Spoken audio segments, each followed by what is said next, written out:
Welcome to Sapientia. I'm Justin, And I'm James. and this is our Feminism and the Male Identity Crisis episode.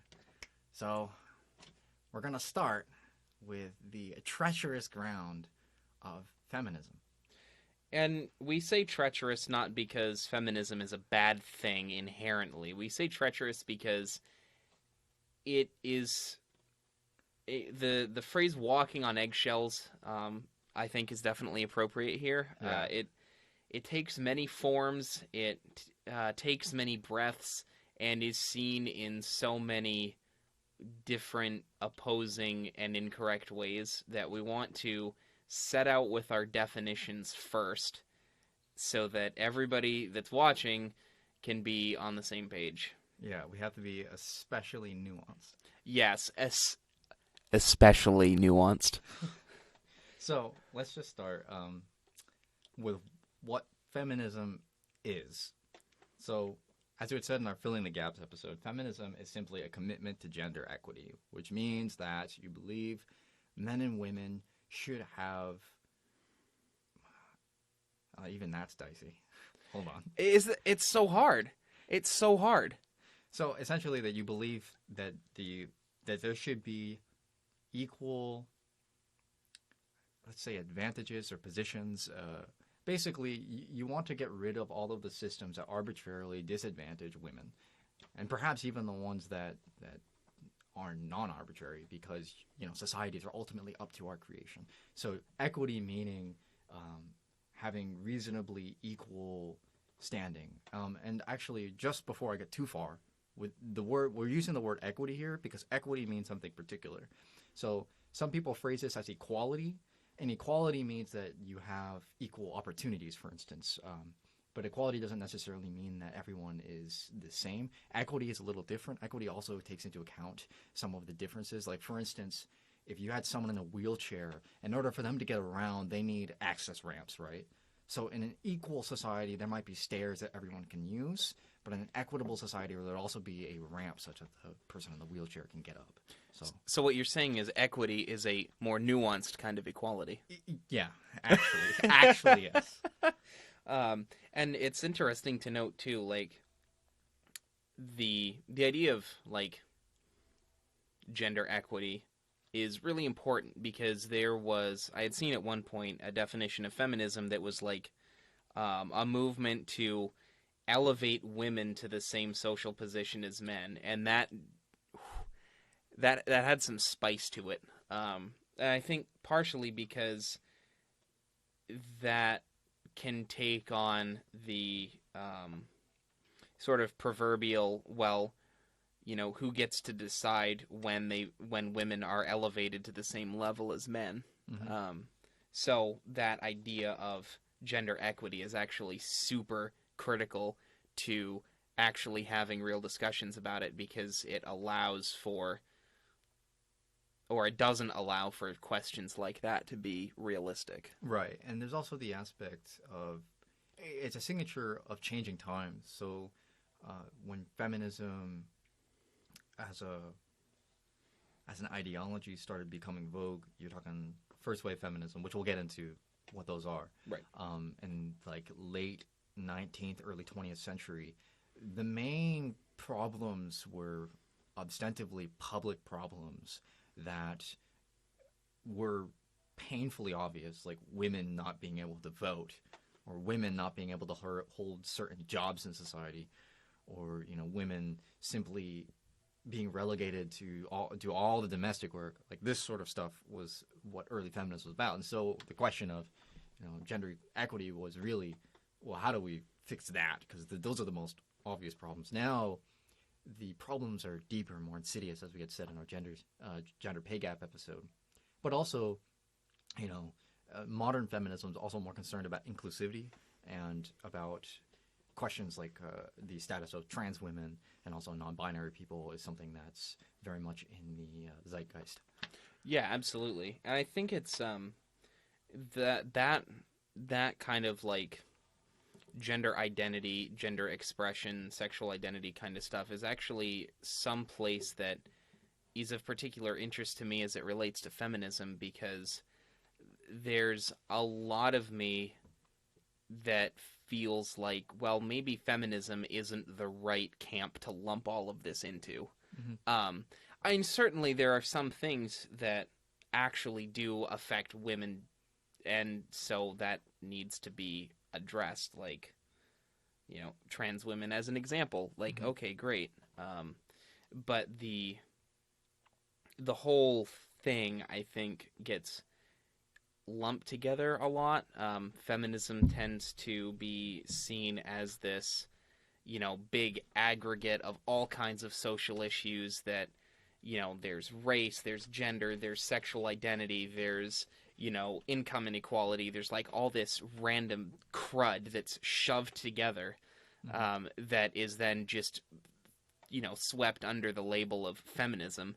And nobody really knows what that means, I think. Yeah. And it's maybe. There's a, if I may Yeah, chime in there too, sure. I think that what you're getting to is, how do I describe this? Very carefully and preferably in English for our listeners. So I think the reason why it's called feminism is more or less for historical reasons. Right. Yeah. And the first people who cared about this stuff were feminists. Like, if you go back to first wave feminism, many of them were abolitionists. So, to give you a sense of the kinds of people that they were. Um, but I think that because it's used in this catch-all sort of way, yeah, it can get really confusing. And I think that there's a lot of ways in which people use the word, but they're often talking past each other. Right.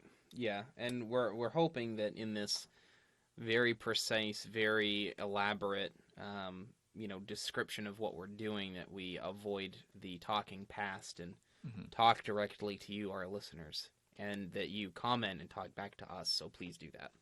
Yeah, well, we're probably going to get some things wrong, and this is going to be a super touchy topic. So, absolutely, counter arguments are more than welcome.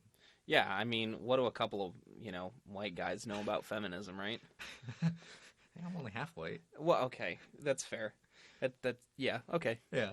So I- I guess you know 50% more about feminism than I do. Oh, well. So, just to reiterate some of these points, there's a lot of different forms of feminism, actually, especially if you really want to get into some of the philosophy and academics of feminism. So I have just a couple of ones here. I'll read through this list, which all of this information, all of this list I'm about to read out to you, you can find this on Wikipedia and then some. So you have ecofeminism, radical feminism, Marxist feminism, socialist feminism, anarcho-feminism, womanism, indigenous feminism, transnational feminism, post-structuralist feminism, and the list goes on. Yeah, on and on and on.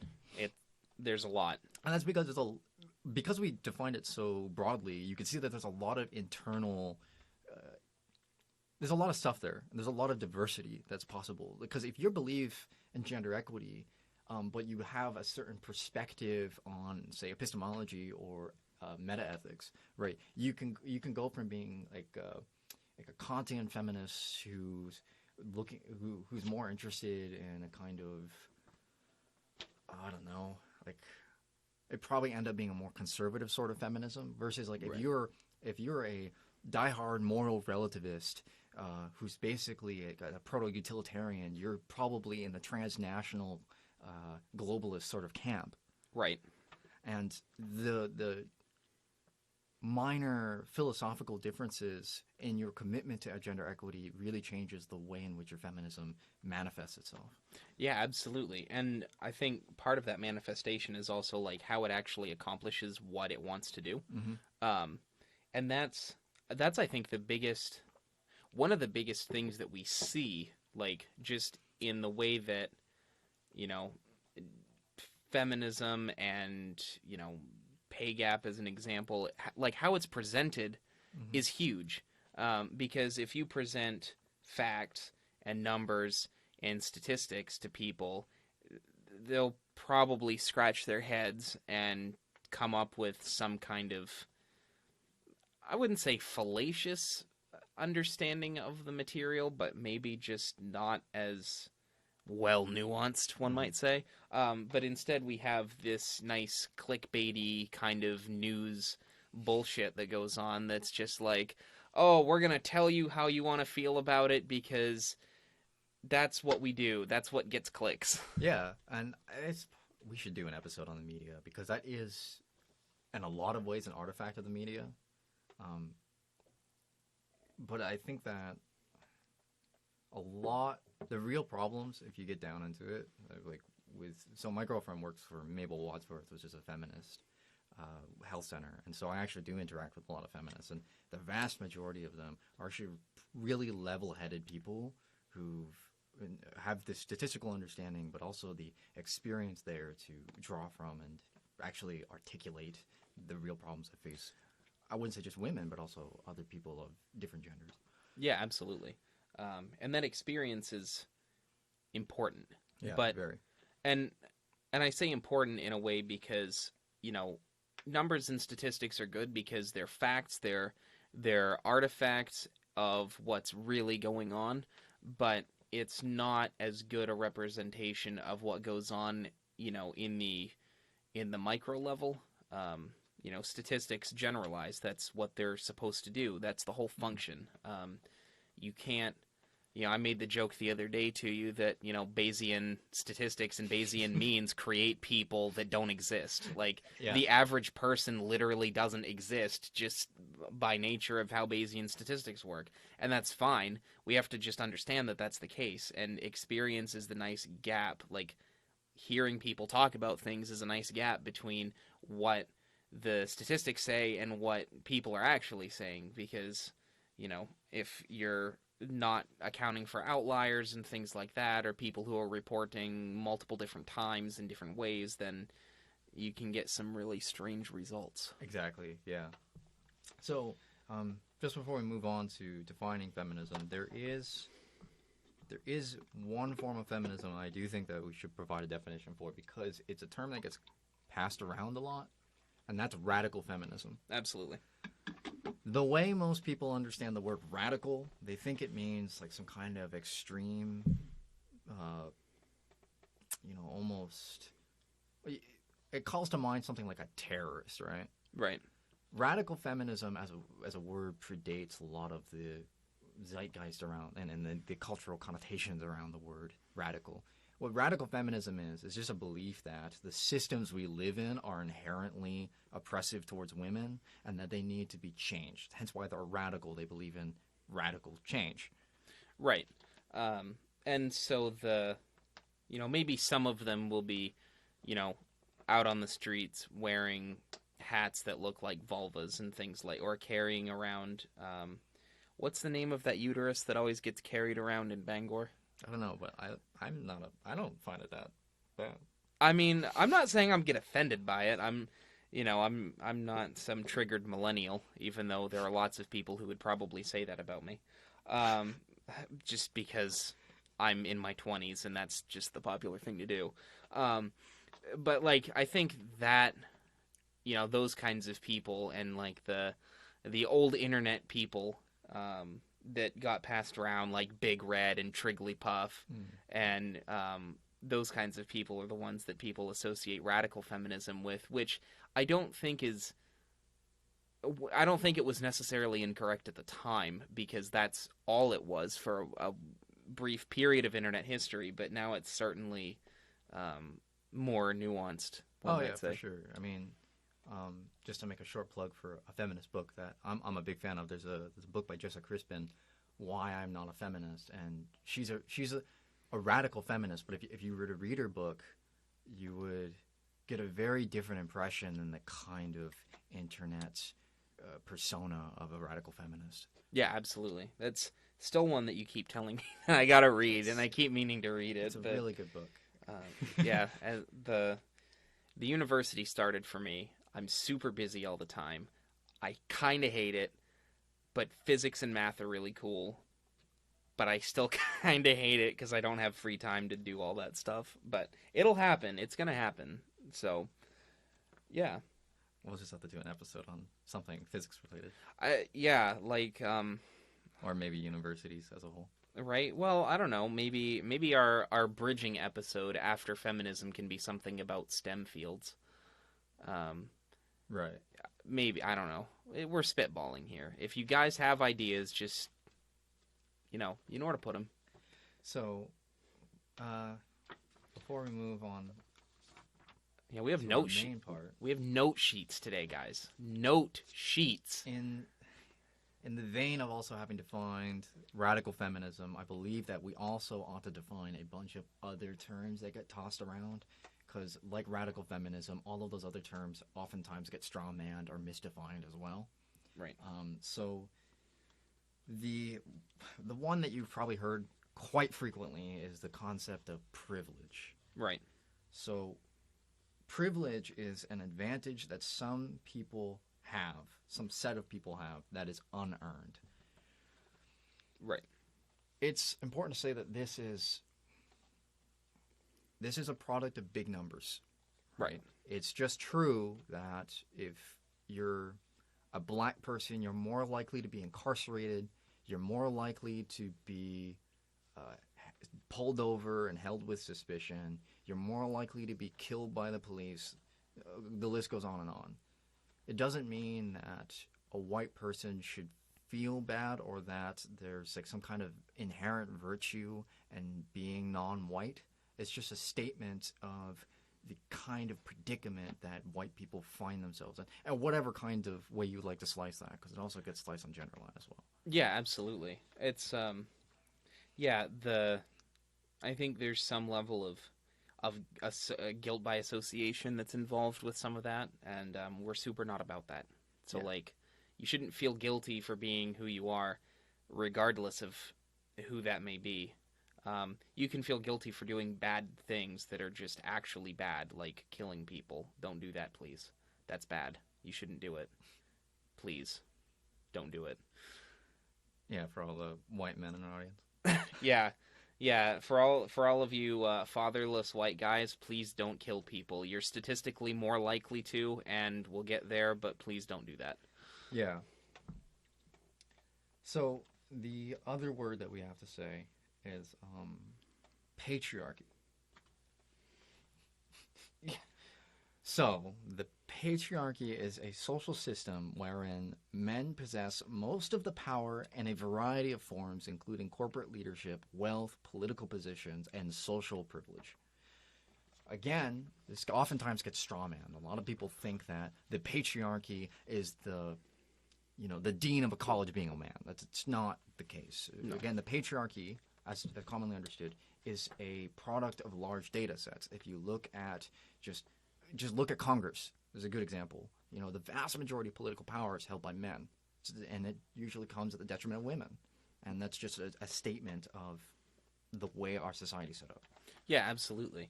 And I think a lot of things that go along with that too, like, what, how would I say? Like, sure, there are those differences numerically in large sets, and I think it's important to recognize that are the sets biased because of the choice of people, and that there are. And that would have been a good number. How many women actually run for government offices? Mm-hmm. Because I think the issue isn't really there as much as it might be the cultural context that goes around it, which is a much harder thing to deal with, which is why, we said in the last episode, there's no way to legislate our way to equal pay. We've already done that, and it didn't really produce the outcome we wanted. Mm-hmm. I mean, it helped, certainly. It was good. It's, having that be illegal to pay people differently because of race, sex, whatever, like, great. I like that. The problem is, I think, more just a cultural mindset. Yeah. And that is really, really hard to undo. And I think that's why I'm far less revolution and far more reform about that. Yeah. No, and that makes sense, because there are a lot of feminists who would include that. I think actually most feminists would include that in the patriarchy too. The ways in which our culture incentivizes certain behavior that's usually at the detriment of women as well. Actually, there's a book by Frederick Engels on the origin of the family, where he even believes that our monogamous family structures were really just a result of patrilineal property inheritance, which was an oppressive system for women. Yeah, absolutely. And that's a much longer conversation, well worth a read. But that gives you a kind of a good insight into what the patriarchy is, what they mean by the patriarchy. Right.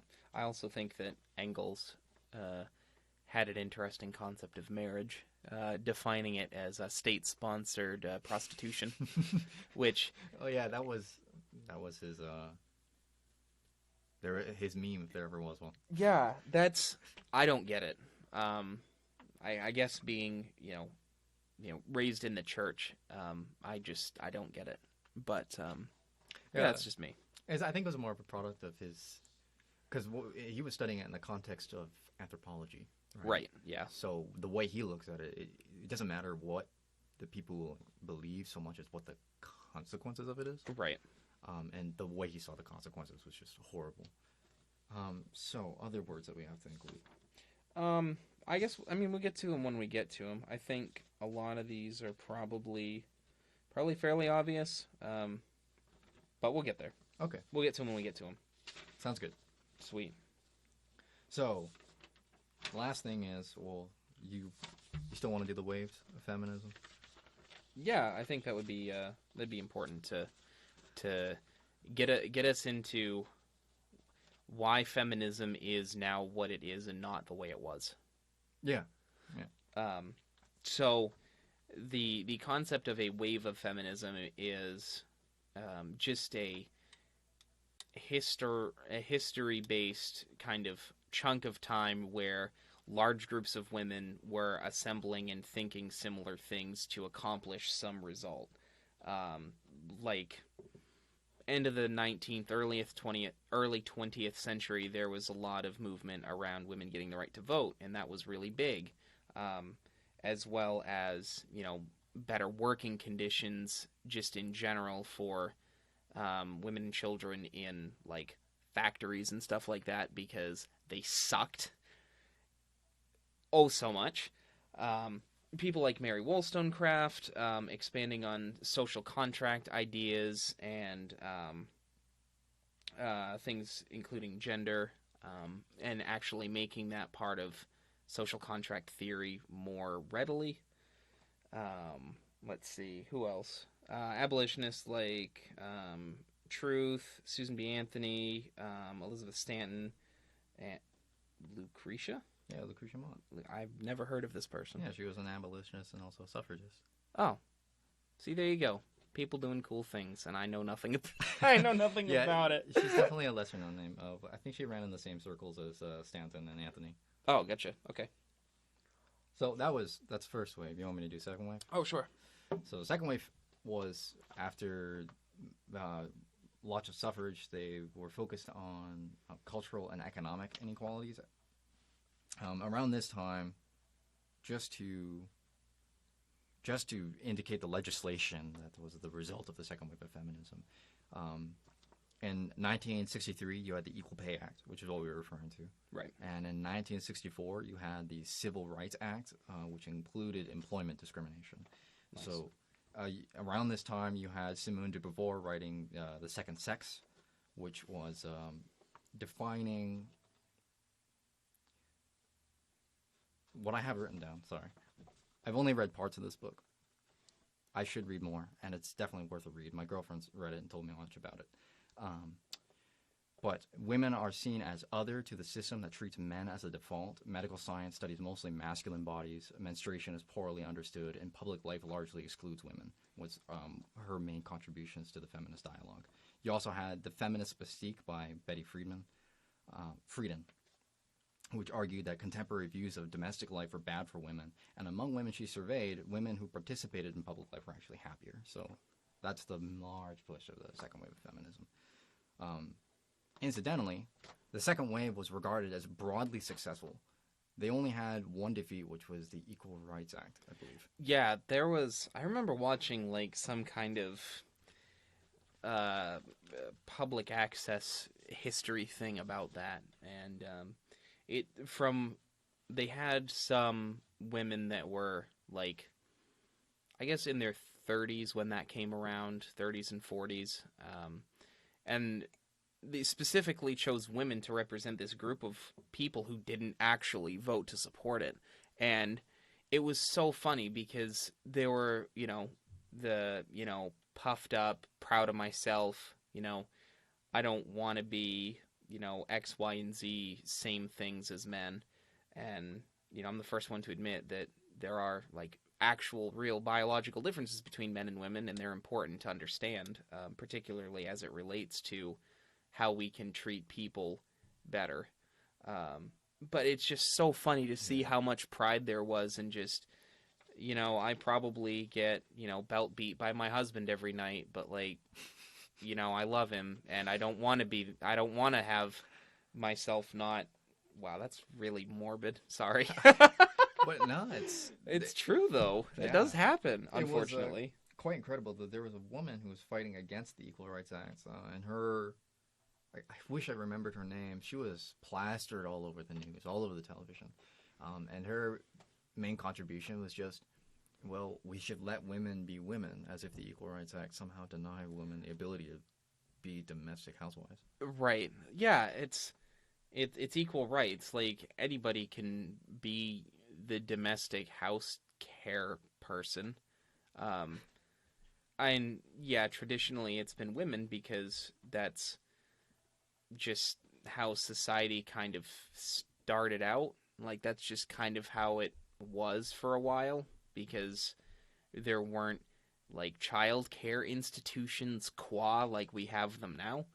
And certainly that put a strain on, mothers specifically, because it's just the way it was, I guess. And there's some biological factors, I think, that probably go into that, are reminiscent of other species than humans, but, something that just sticks around. Right.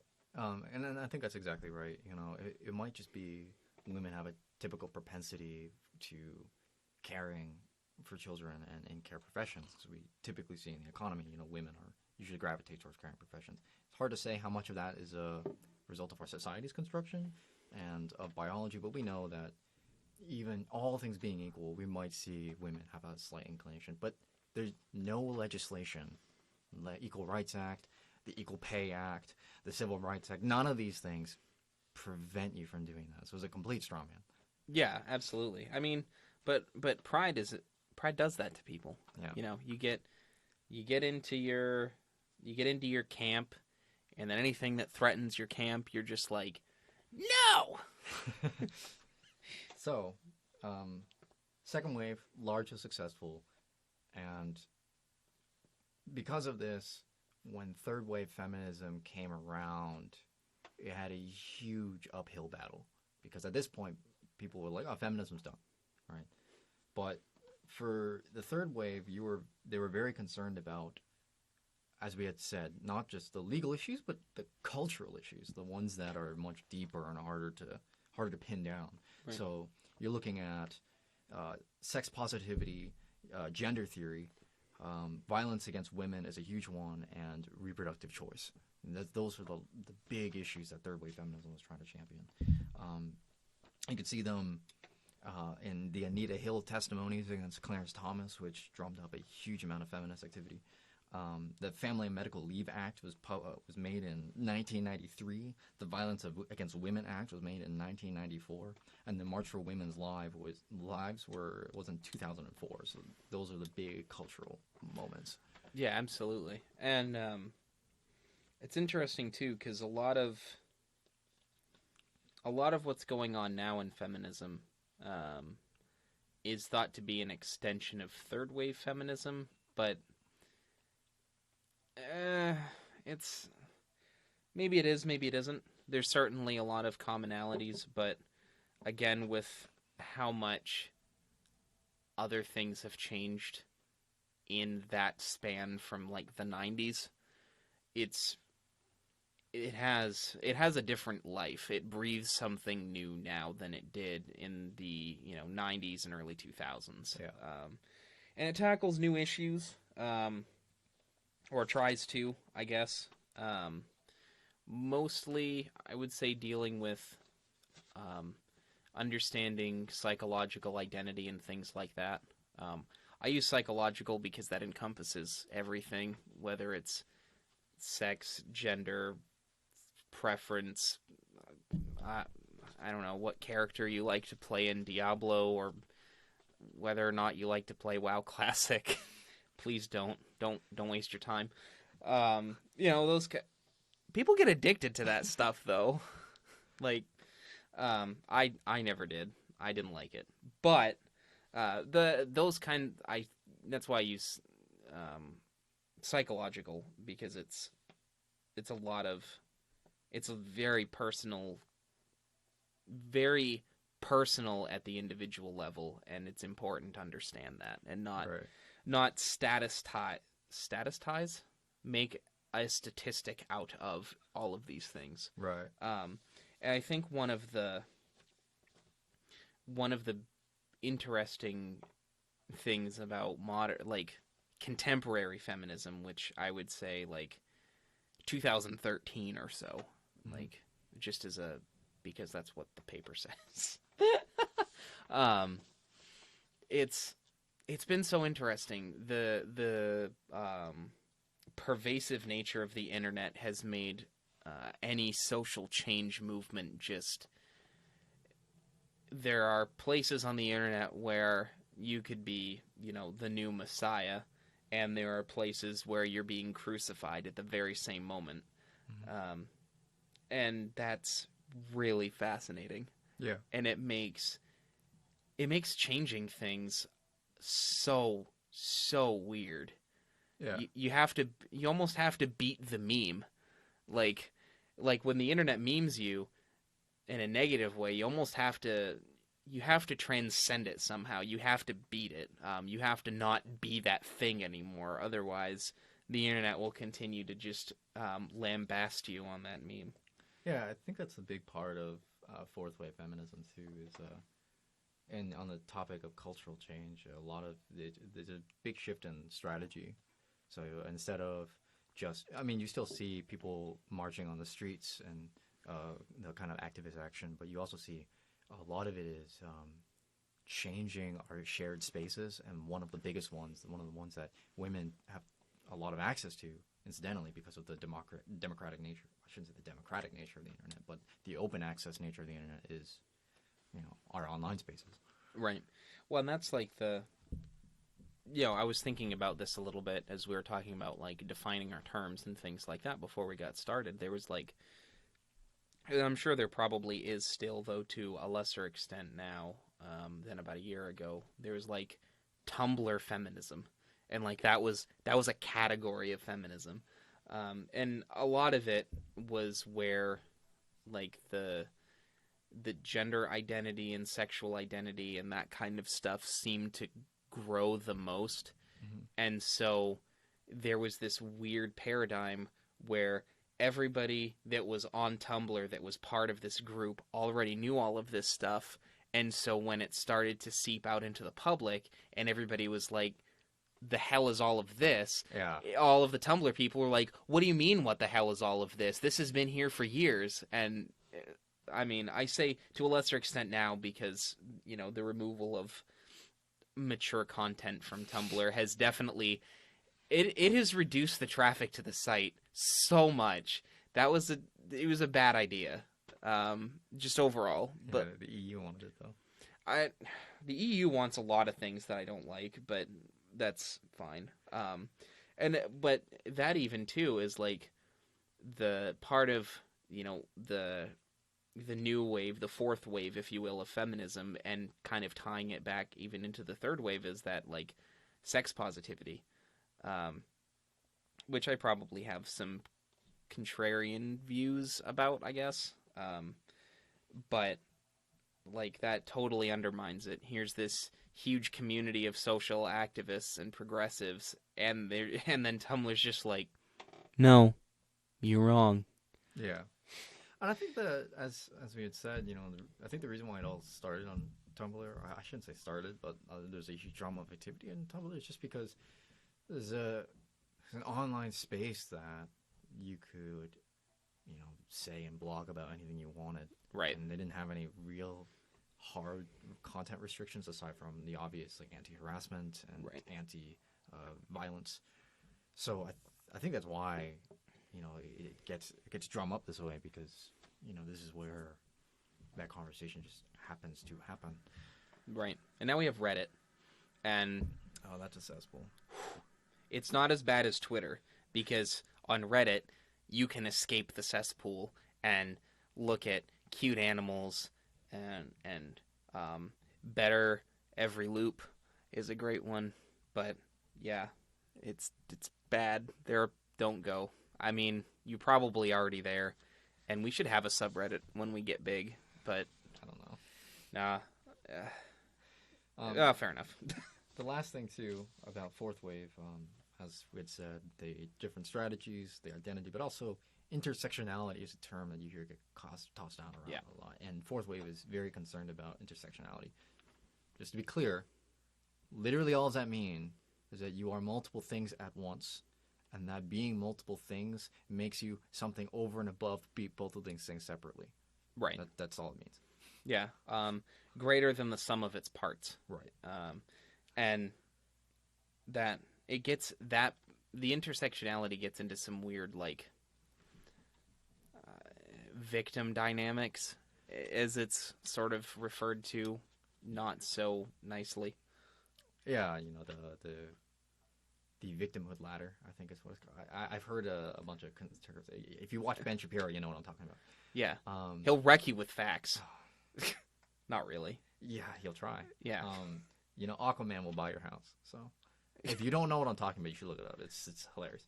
But in any case, there is a degree to which that happens. I think, again, that's a largely an artifact of the internet. I think, if you talk to real feminists, most of them don't have any opinion remotely close to that.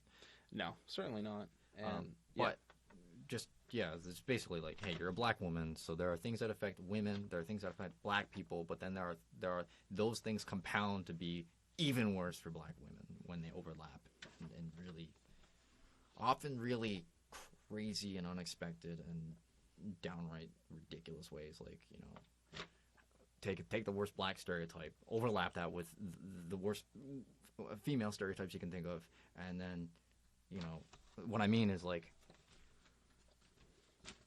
extreme poverty, right? Because you're like, I don't know where I'm going with this, but you get my point. Yeah. Like it overlaps in heinous ways, such that black women and the gender pay gap, you look at that, is like triple that of the average for women, including them. Right, and that's it's an important thing to bear in mind, and it's also important not to not to play yourself off as lesser. Like, don't mitigate who you are as a person because you fall into multiple groups that face oppression. That was actually something that I find really interesting, though not surprising, is people who had viewed themselves as, or primarily identified themselves as, oppressed people, regardless of what level they felt like they were oppressed at or whatever, said that they felt a really huge relief when they stopped making that the sort of apex of their identity was their oppression class, and rather just being strong in who or what they were, and just going with that. And I know Jordan Peterson talked about that at one point in something that was a big take from people who had traditionally felt themselves or just identified themselves as victims, and then just stopped doing that, and instead were just like, well, what can I do for my individual situation that can make it better and that can just improve my life in some small way. It's not always about helping everyone else. Sometimes you have to take care of you. Yeah, there's truth to that. I have to state I think my views are somewhat contrary to you. I think that the research does show that having having a sense of control over your life is very valuable. Well, on the other hand, having a sense of control could also mean agitating for the issues that you specifically face. And um, there's actually pretty interesting research that shows that if you believe yourself to be oppressed, it does severely harm you. But if you believe yourself to be oppressed, but you're also doing something about it, there's actually a lot of beneficial impacts from that. I'll see if I can get a link to that research below. But um, I think it's difficult because we don't want to get into a situation where people just kind of ignore blissfully the kinds of problems that they face. And I think that that's really what happened with the ERA. Right. Yeah. But on the other hand, we also don't want to put people in a position where they feel like they don't have any sense of control over their lives. Yeah. And it's a double-edged sword, I'd say. Yeah. I mean, as somebody who has suffered a lot of mental health problems and who has taken many different medications that have all fomented those problems, feeling like you don't have control over yourself, regardless of how that manifests, sucks. Yeah. It's the worst.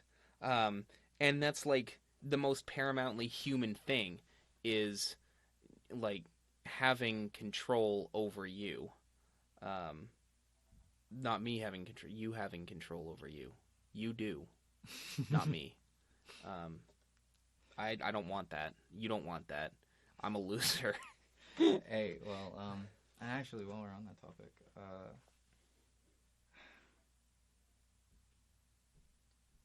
sense of control. So, Do it. Hot take. I'm ready. no, it's not a hot take. It's interesting that you see a lot of millennials, especially, suffer from a thing called climate grief, Okay. which is essentially depression brought on from a belief that there is no future for them. It's a pretty interesting phenomenon, but it kind of parallels what we've been talking about here, where if you like, it's a super dangerous state to be in, where you like if you believe you don't have a future, if you believe you don't have control over your life, it does decimate you. But this isn't like a mental health PSA, obviously. To refer back to our conversation earlier, and rein this in, it's a lot of the ways we talk about oppression can make it appear like this is the kind of thing that people are talking about. It's not. It's more complicated than that. It can appear like that. I think some people can interpret it that way. Absolutely. But what we mean by when we're talking about this is it's a critique of the systems that we live in, and Right. that's at base what feminism is about. Right. And that's what we want to tackle. That's what we want to showcase here, because we don't care about the straw men of the actual extremists and the people who are political lesbians. Are you familiar with that idea? Yeah, I am, but I feel like that's something I don't want to touch. Yeah, it's quite the take, and that's I would say a straw man of feminism, honestly, to lump all feminists into a category like that, which is definitely on the extreme end, is not what we're trying to do. All right, so on to part 2. Yes, part 2. What are men? We don't know. We used to know. We forgot about it. We stopped caring so much about it, maybe, or something along those lines. And now we don't know what it really means for men to be men. We had all of these terrible, you just have to be tough, you have to be brawny, you have to be, smarter than everyone else, you have to work harder than everyone else, you have to be all of these things that are like basically unattainable for any average person, or even any slightly above average person, to actually obtain. And like that's what men have to be. No, first off, you don't have to be anything except yourself. and just be really good at that. So, thanks. Yeah. So What's a man, Justin? Please help me. that's a hard question. I've actually struggled with this a lot during my life, more so when I was younger than now, because I think now I just don't really care about it as much. But there's some truth to this. So essentially, you might see getting tossed around more this thing called the male identity crisis. What this means is, as James is alluding, what is man? Yeah. Isn't there a song about it? Maybe. I wouldn't be surprised. The short and simple of it is that the traditional gender roles for men are no longer acceptable, and there's a lot of good things that come around because of that, right? Right. There's this term called toxic masculinity that you hear get tossed about a lot, and what that essentially refers to is all the ways in which traditional masculinity is harmful to society and to men themselves. Right. But once you do away with all of the horrible gender role models like Indiana Jones being super sexist, for instance, well, there's not much left, and so it's very confusing. Right. Which you can see manifest now, where young men are doing worse in nearly every area. Yeah, and it's, I guess, like, there's the video we'll link in the description of Philip Zimbardo talking about men and sort of the masculinity crisis and stuff like that, and, you know, listening to some of the statistics that we'll get into a little bit, that, you know, young boys are just underperforming in every area in school, and, you know, men our age are just kind of like, what do? Like, what are we supposed to do? What world are we going into? And, you know, how should we try to fit in with the classic model that we were brought up in, or should we be trying to, you know, forge something else, all the while, you know, trying to even figure out how we're supposed to live? I guess the climate grief is definitely, I think, just the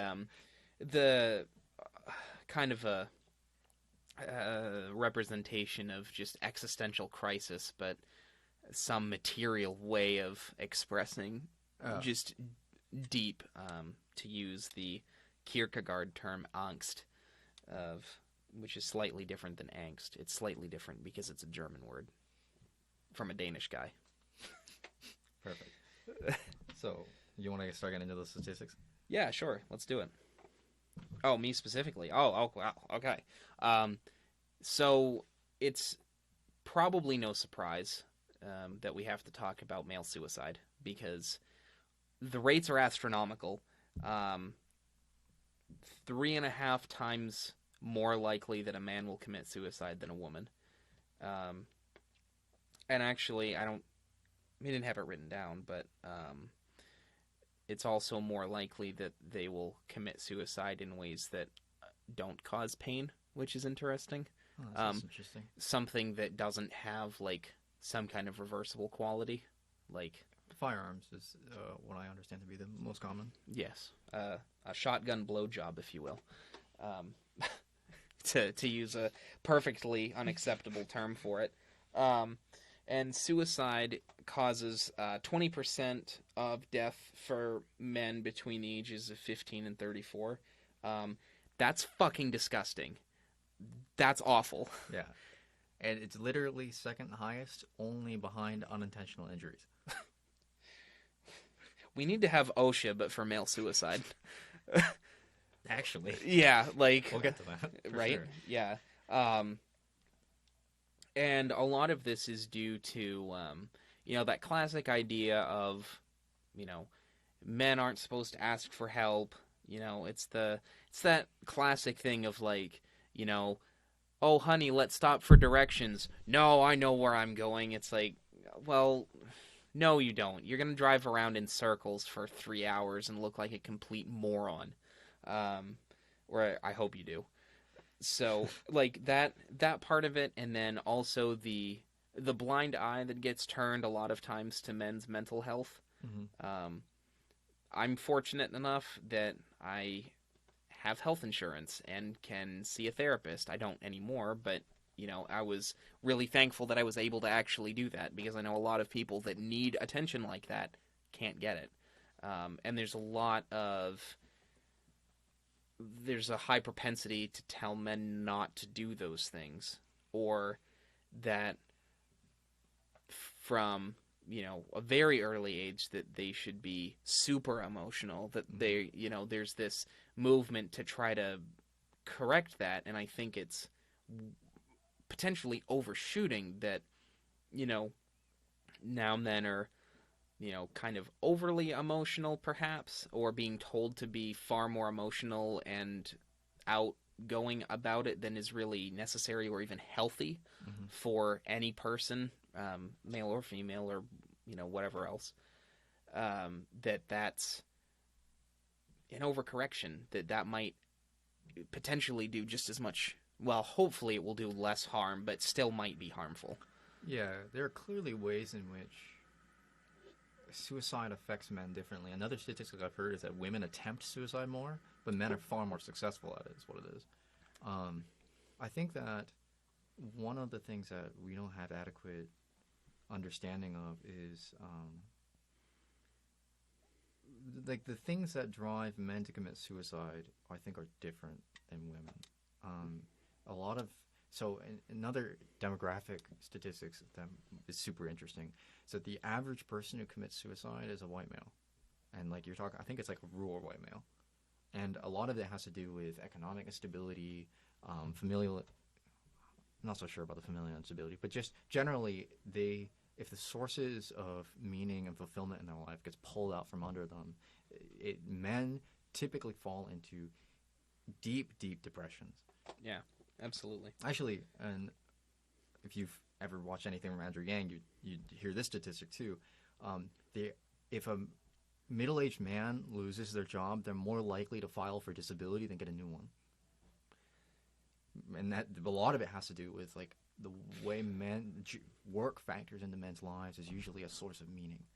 Absolutely. And well, I think that's true for anybody, but there's certainly a lot of like, you know, the you kind of get the 60, 70-year-old guy that's like, well, I did such and such a thing for 45 years or whatever. And it's like, and it's not that, like, great, I'm glad you enjoyed the work that you did for your entire working life. Like, that's really awesome, and there are very few people that actually experience that. I hope you did enjoy it, but that kind of, like, I identify with the job that I have. Like, I don't just say, I don't address people as like, hi, I'm James, I'm an IT technician. Like, Mm-hmm. I don't really. I mean, I like my jobs. I enjoy doing them, and I think I'm pretty good at them. But I don't. They're not the meaning that I find. Certainly, but it's it's easy to identify yourself with work because you do it so much. Yeah, especially men, like they work a lot of overtime, which is horrible for them. Yeah. So actually, we should have said that in the gender pay gap. That would have been a good thing to bring up. But men work a lot more, but that's not a good thing. The amount they work is insane. It's entirely unhealthy. Do less. Well, it's seriously. And this is, I think, again, as we said, it's a clashing of traditional gender roles with modernity. Nowadays, it's really vast majority of people are going to have like 2 to 3 career switches in their lifetime. Right. So identifying with your work, especially when that work is precarious and in a fast-moving economy, is horrible for you. Yeah, absolutely. And I guess this is kind of related that, like, we think about, like, 4-year university tracks are not even realistic anymore. No, But, like, what's the average bachelor degree under in 5.5 years? Yeah, now? something like that. It's pushing 6 pretty quick. Mm-hmm. And that's not really surprising, as maybe you don't do well in one semester or another, and then you just decide to take time off to work or to do something else, or you have to be working full time while you're going to school because you just can't pay for it, and financial aid systems are a joke. and so that's how it ends up working out. And that's, I mean, it's not the worst. It's not the worst thing to take your time in college, not because you get some college social experience or whatever like that, because there's plenty of back alleys to do all those drugs, or just your bedroom. But the the slowing down, actually enjoying the material that you're working with. I can't even remember the last semester that I had where I had like a full course load up until this one, and I probably won't for very much longer because I get zero out of it when I have to give 130% the whole time. Right. And that's, though I don't think that's specifically a masculine problem. It might be. Maybe it's the ingrained or enculturated sort of masculine norms. Yeah, But I think there's a classist aspect to it at least. The expectation is that when you're in college, you don't have to work at all, so you're giving everything you have to your college career. Yeah, it's increasingly not true.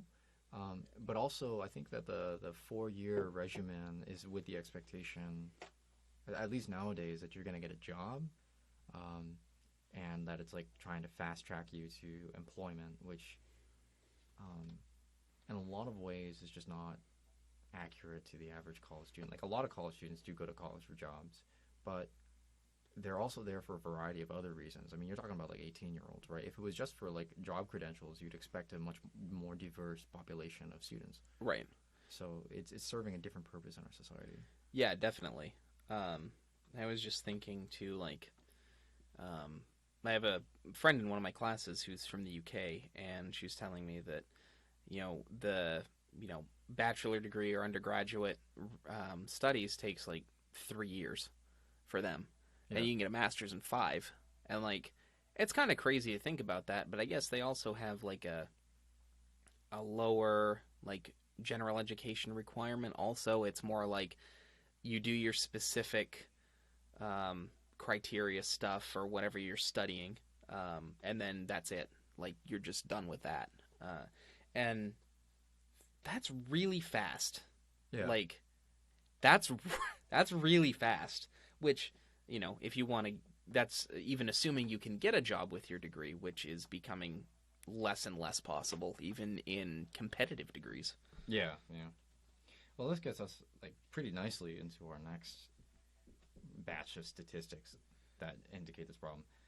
Boys nowadays have worse educational outcome in a lot of pretty severe ways.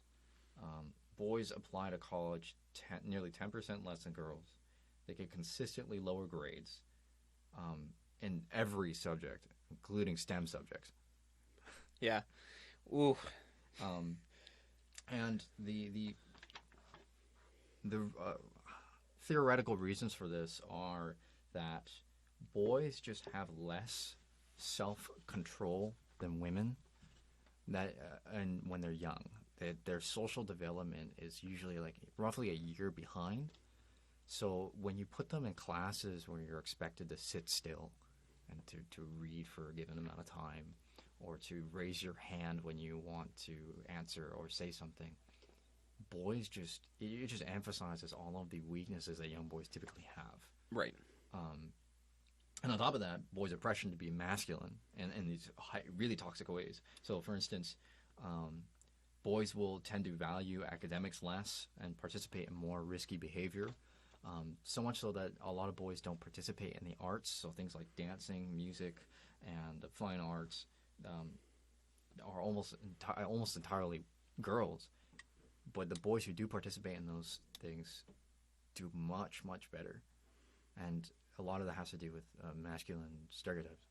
Well, yeah. I mean, developing all parts of your brain instead of, damaging all Yeah. parts of your brain. Again, not everyone, not everybody, plays sports that do that to them. But certainly it's a risk that you have to understand that you're taking whenever you do, any kind of sport like that, where, jarring physical contact is possible. But Yeah, you're referring to football. I mean, it's more than just that. I mean, there's also hockey, which, Yeah. I mean, yeah, it's rough, but yeah, I loved being in orchestra. Like, fun fact, I play bass. I don't. I play electric primarily because I can't afford an upright. But I played bass in orchestra. And it was amazing. Hmm. It was so good. And like every time I got to go, like, because it's an actual class where I was in high school, and so I had it every day, and like my whole day revolved around that. I was so excited to go to orchestra. I was so excited to be like, I can just take a break from everything. I can just relax and get that eustress, that really positive focus.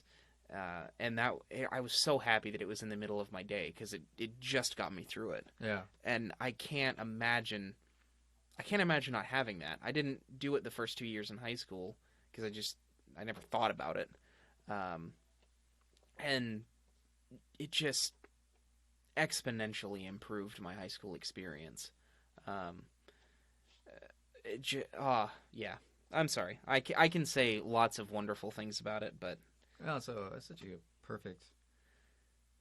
It indicates perfectly what some of the benefits, the supposed benefits, are. One of the biggest ones is providing structure to a kid's life. I actually wish I had these statistics on how students who do sports perform. I don't, um, but I assume that this aggregates that, so they do better on average than even the students who do sports. yeah. And yeah, I don't I know. imagine students who do sports do slightly better too, though, than their counterparts.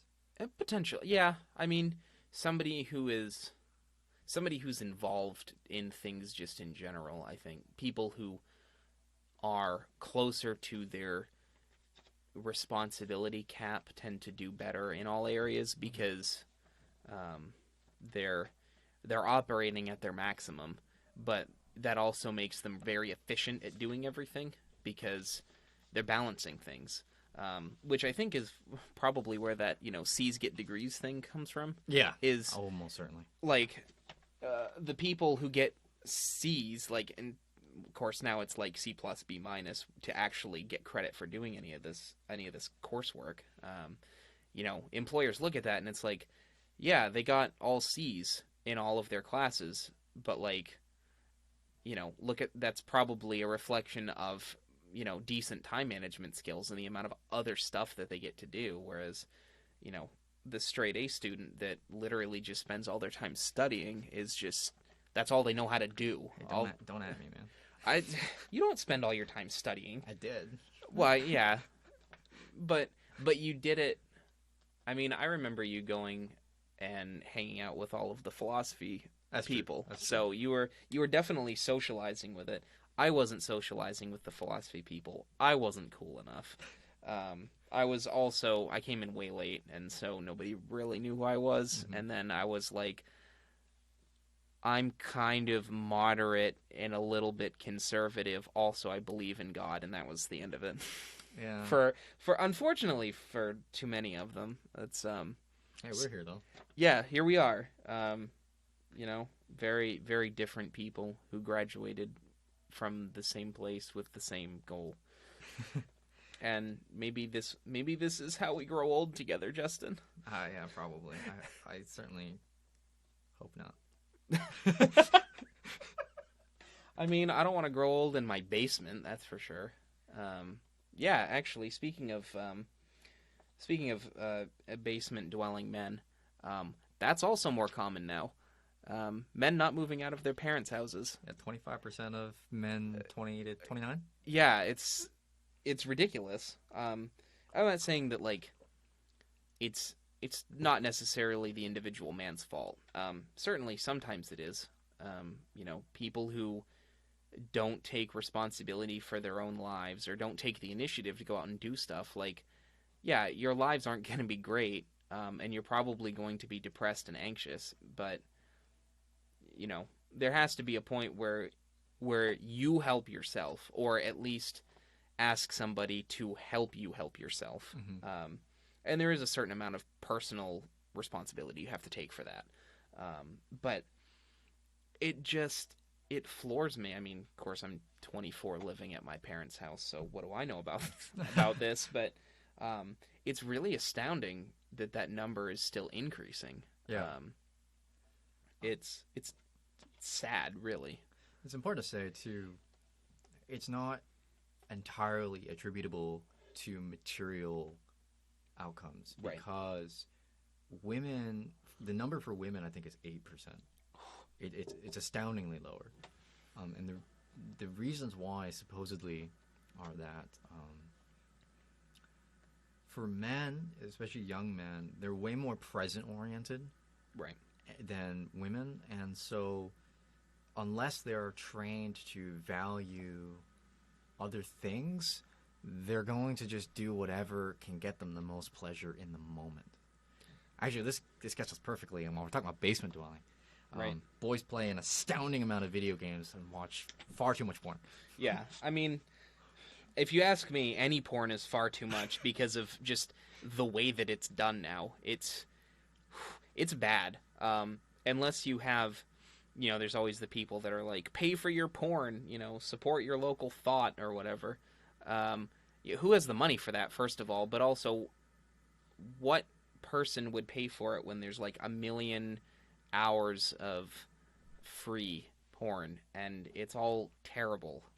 I You'd mean, be surprised 95% of men have a porn subscription. Yeah, you didn't Gla- know that number, did you? I didn't. Okay, it's not surprising that lots of men have them, but wow, Yeah, right. That's what I thought too. wow. Okay, that's well. I guess that does kind of go back to present pleasure oriented. Yeah. And it's also interesting the linking that to impotence and Oh yeah. yeah, that you know there are like young men, and when I say that I mean like 18 to 34 or whatever, y- young by working standards certainly, that have problems like erectile dysfunction that are basically just caused by masturbating a ton and watching porn that's super duper stimulating. Yeah. And like it astounded me to hear that. I don't know why, but it did. That like you keep watching all of this super stimulating material, and then all of a sudden you're like, in bed with someone, and you just can't keep it up because it's not as stimulating as what you're used to. It's astounding too because it stunts your social and emotional development, and the expected ways. They tend to be more misogynist. They tend not to know how to interact with other people. But there's also another side effect is that the porn industry is. I want to be careful with my words here. Okay. So instead, I'll just describe it rather than trying to place a category to it. All right, I'm But ready. the men are usually muscular and well endowed and can perform for hours. Yep. And the women are usually slim, curvy, the kind of beautified stereotype. And loud and expressive. For a lot of men, they try to live up to this, I would say, highly sexist stereotype.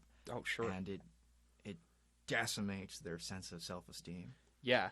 And the other thing too is like a lot of that porn, you don't even see the guy's face. Yep. It's like 90% or some such. Yeah, it's ridiculous. Like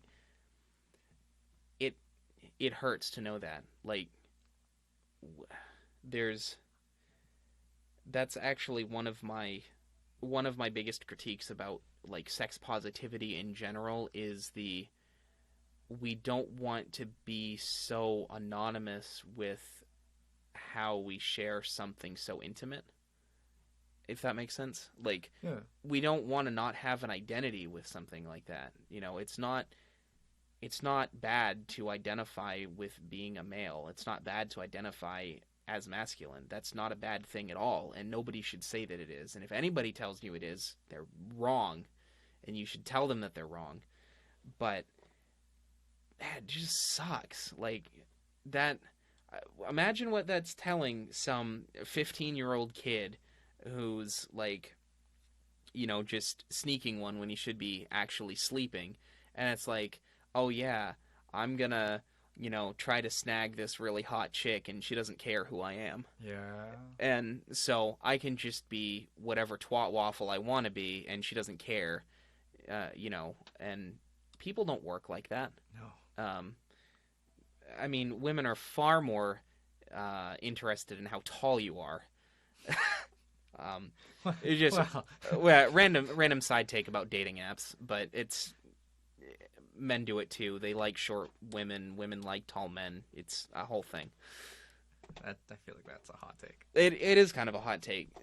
So if you want to be in on that hot take, become a patron.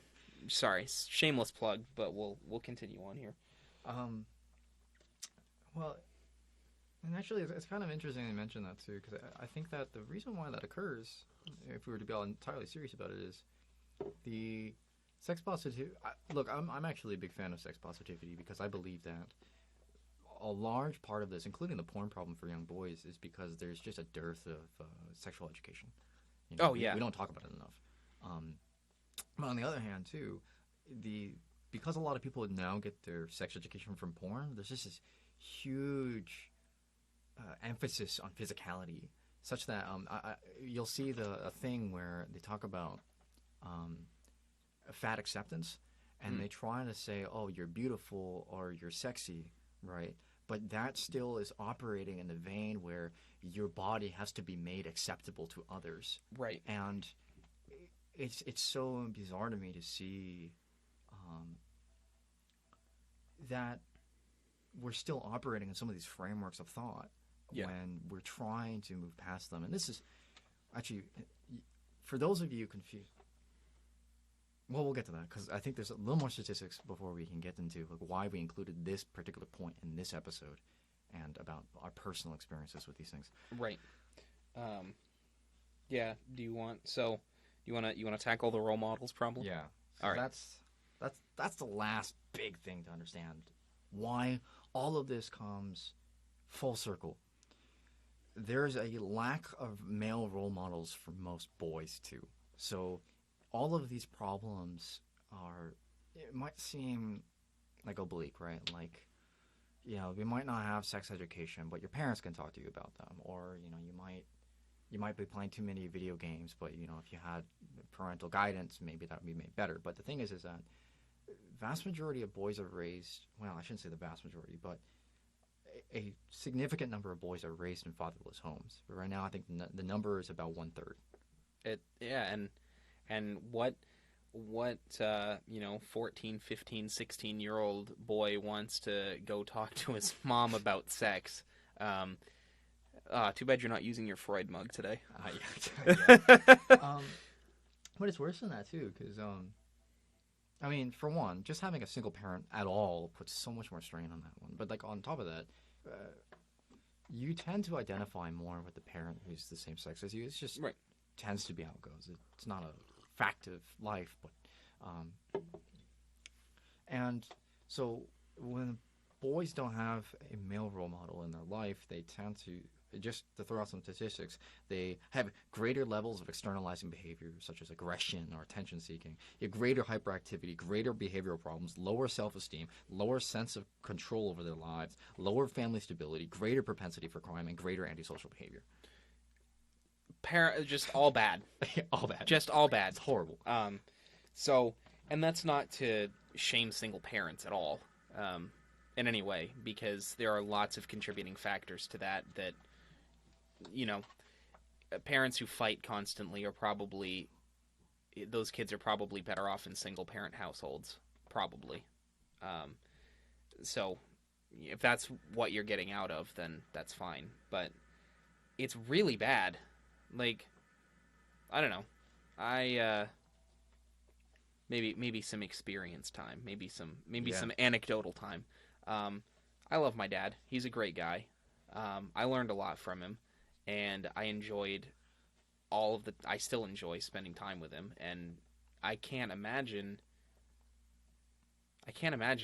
him not being around. Like, I can't imagine what my life would be without that. Um, and granted, I never felt like that was ever a risk. Like I never felt like that situation was precarious at all. Um, and that was, even though I have other issues in my life, that was one thing that was there. And there were some problems like not being emotionally available, stuff like that. But again, that's probably a product of an earlier generation of men, certainly, Mm-hmm. and hoping we can change that piece by piece now. But I can't imagine. My mom is a strong woman, and despite being less than 5 feet tall, you just don't want to be around her when she gets mad about something. But I can't imagine not having my dad around. That would be that would have been bad, just in general.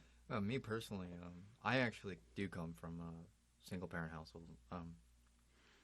Well, it's a little complicated, and the data shows that the younger your father leaves, the more impact it has on you. So I think, like 7 when I lost my dad, which is probably a good thing because the guy was a sociopath and like probably actually a psychopath. Like, he's insane, highly abusive, physically abusive, verbally abusive. Um, but I noticed that as I grew up, I did have a lot less support in my life. Especially, I mean, my mom was working constantly, and she had to. Right. There's 5 of us. Right. Like, it's not she didn't have a choice. Oh, geez, I didn't realize there were that many. Yeah. Holy cow. I have 3 brothers and a sister, and 2 of them live under our house right now. And when I was a kid, there was 3 of us in the house, sometimes 4. And then she had to take care of the other kids from afar because they were financially unstable. So I didn't have a whole lot of support emotionally, and it had a huge impact. Like, to this day, some of my friends think I'm a sociopath because I frequently get called a robot. Which Maybe because you just play with computers too much. maybe, but it's definitely the way I process emotions is pretty idiosyncratic, and definitely at times unhealthy. I mean, I'm not a stranger to that, but it's a far more expressive unhealthy, I think. Yeah. Um, but So why do we include this in feminism?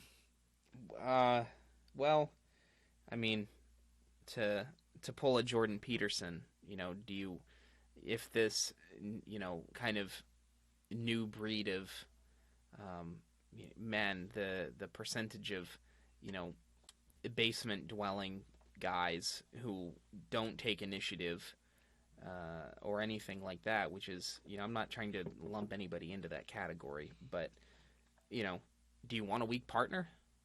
Like, for you men and women out there, like, is that who you want as a partner? Like, no, of course not. Why would you want to voluntarily choose to spend your time and exert life energy into a person who could not care less? um, and it's no, I don't think any person would choose that.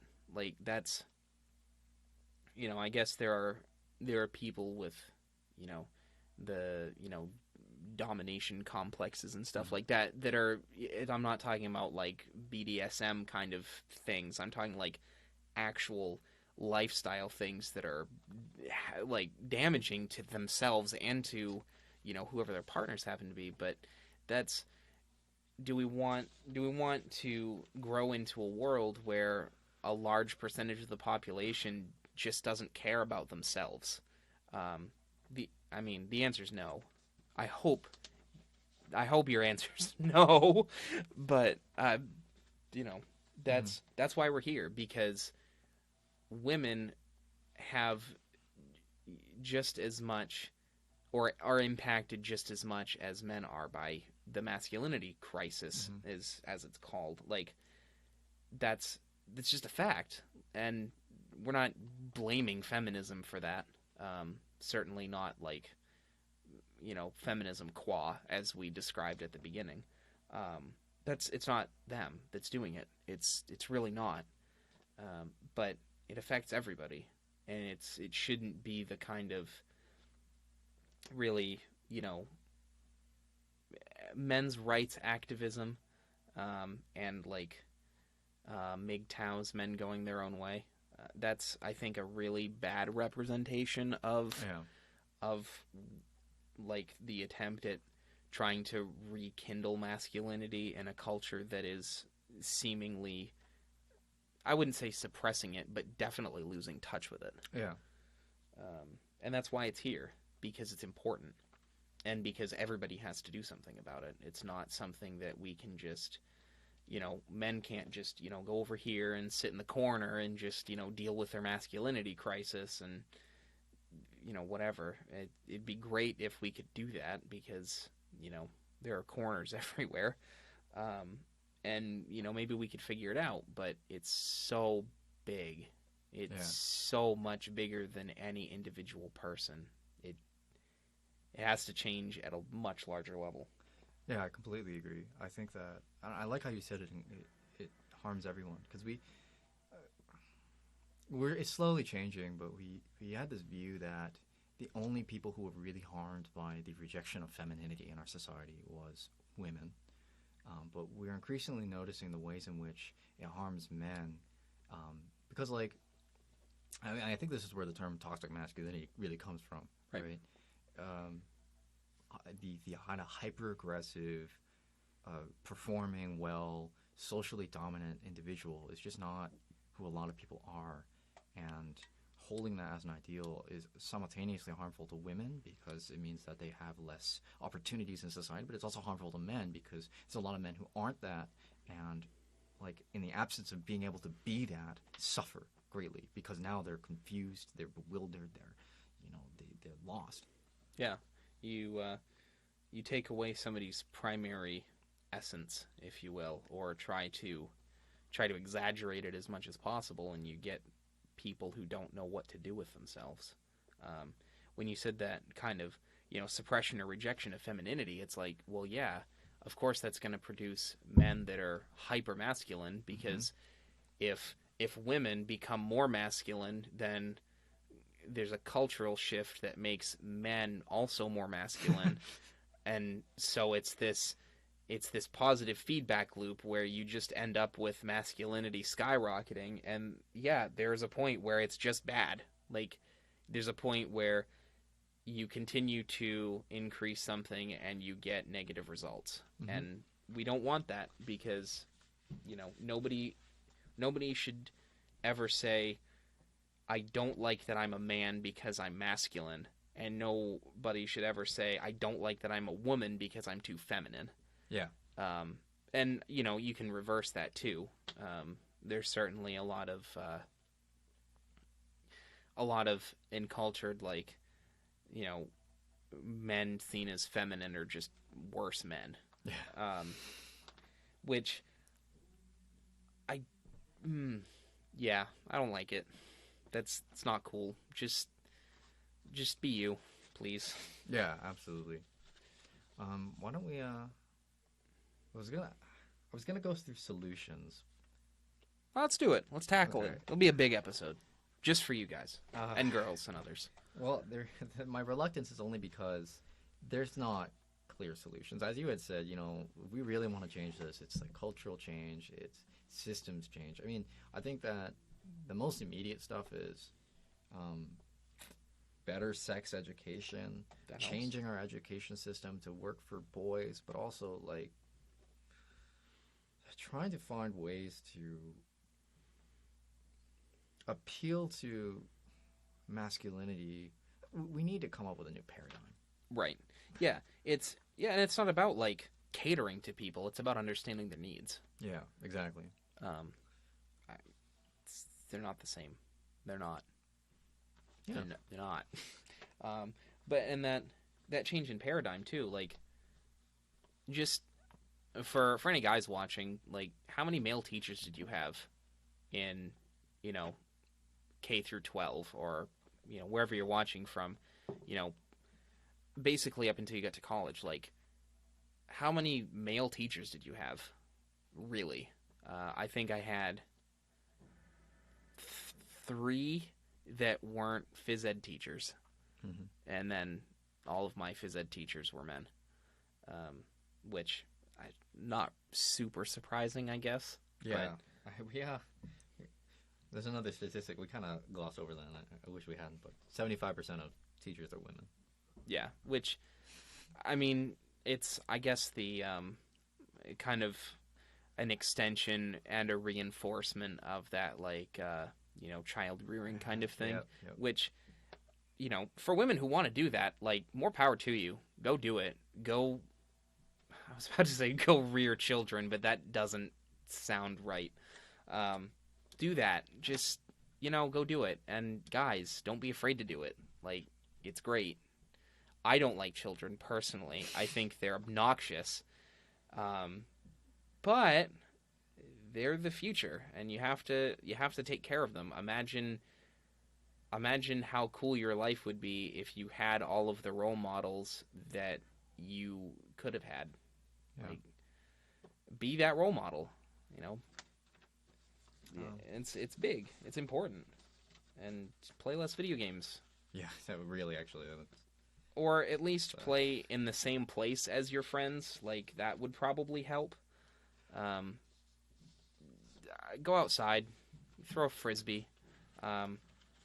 Do less drugs. I don't know. Kind of just throwing it out there. Actually, I have a. This isn't on the sheet. Okay. But, would you say you're a feminist, James? Would I say I'm a feminist? I would say probably, yeah. There's a lot of feminism that, like, even just proper feminism that I don't agree with a lot. Certainly I think that I don't agree with the feminists who try to ignore the actual physiological and psychological differences between men and women. There just are differences, biologically speaking, and I think that it's more important to understand them and work within them than it is to just outright reject them. Because rejecting them, again, will lead to this problem where people are like, well, I'm, such and such thing, I identify as this, and, well, now I'm being told that that's bad. Mm-hmm. And it's not bad, it's just you, and we want you to be the best you. I also am not really keen on abortion, which is a whole thing. Yeah, we can do a whole episode. Yeah, and it's not about choice, and it's not about anything like that, and it's not about rights, because somebody was like, the my body my choice thing. I'm like, but is it your body? And I think that was actually something from when Steven Crowder was set up talking about abortion, who not somebody that I watch regularly, because honestly he's becoming more and more fringe lately, but somebody that I appreciate the provocative nature of what he does to get people talking and to make that dialogue happen, and I appreciate the people who don't scream and throw stuff at him, because that's super immature. But that's, I guess, where I'm at with that. Otherwise I fall pretty in line with it. Mm-hmm. I mean, I think I know your answer, but do you consider yourself a feminist, Justin? I would consider myself a radical feminist, actually. What? Yeah.